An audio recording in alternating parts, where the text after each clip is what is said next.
Our objective is to design self-assembling and self-reconfiguring robot systems. These are modular robots with the ability of changing their geometry according to task. And this is exciting because a robot designed for a single task has a fixed architecture, and that robot will perform the single task well, but it will perform poorly on a different task in a different environment. If we do not know ahead of time what the robot will have to do and when it will have to do it, it is better to consider making modular robots that can attain whatever shape is needed for the manipulation, navigation, or sensing needs of the task. Up until now, most other modular robotic systems use servos and motors in order to have arms and attachments that move modules into different places.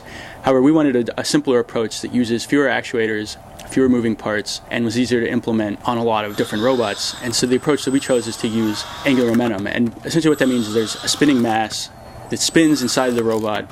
We want the robot to move, it stops that spinning mass, which takes that motion from the mass and applies it to the robot. And a part of this that's unique is that the spinning mass is completely inside the robot, and so the robot doesn't have to be in a certain position in order for the force to be acted upon the robot. And so this allows for a lot more types of motion with only one actuator. So there were a couple challenges when we came to design the M-Blocks. One was fitting everything inside. So we have a relatively small volume, and we needed to fit a brushless motor controller, a flywheel, a braking mechanism, electronics, a radio, a battery. Additionally, we faced the challenge of trying to simplify and make the design as robust as possible. So we didn't want any external moving parts, we didn't want latches, we didn't want the cubes to change their shape. We just wanted simple blocks that were able to move on their own. The magnet system in the cubes is one of its key features. So we have face magnets. There's 8 face magnets that provide some coarse alignment. And then there's these edge magnets, which are free to rotate. And the key is that when a cube starts rotating, the edge magnets actually get closer to one another. So if we start from this configuration and we break the face magnets free and start rotating, the edge magnets actually get a little bit closer due to the fact that the edge is slightly cut back or chamfered. And as a result, you form a very strong bond between cubes, which allows them to stay attached as one is rotating into a new position. It continues rotating, the face magnets provide alignment, and it snaps into place.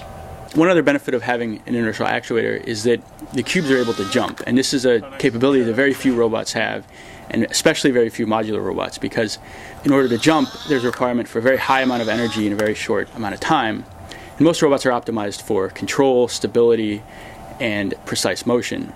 In our robot, we found it kind of as an accident that they're able to jump. We weren't intending to do that, but it ends up that we need enough momentum inside each cube in order to move on a lattice structure, which is what we intended, that we can also, when we apply as much energy as possible, it can jump through the air, which is pretty exciting because it also allows robots to jump on top of each other and to go places that they couldn't go if they were only moving directly on the structure. Currently, we're sending commands to the modules with a radio. So we type commands on our computer, those are transferred over a wireless link, like your Wi-Fi system in your house, and then the cube responds to that. In the future, we envision putting the algorithms on the modules themselves so that they completely autonomously, in a distributed fashion, decide how, when, and where to move. So we want to be able to take a large group of cubes and tell them, form this shape, and give those instructions at a very high level, and then have the cubes decide on their own how to go about accomplishing that task.